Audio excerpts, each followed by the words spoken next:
En el espacio no hay aire, por lo tanto, no hay sonido. Pero lo que la NASA registró contradice lo que imaginamos.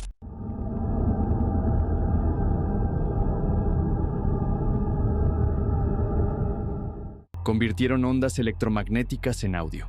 El resultado fueron ecos que parecían venir de otro mundo.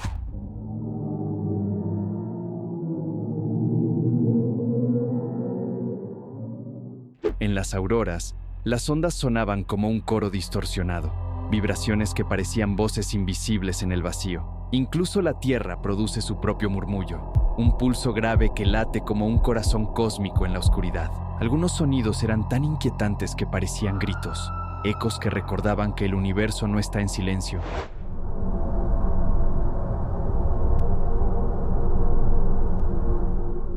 Tal vez el espacio no es un vacío mudo, sino una orquesta que aún no entendemos.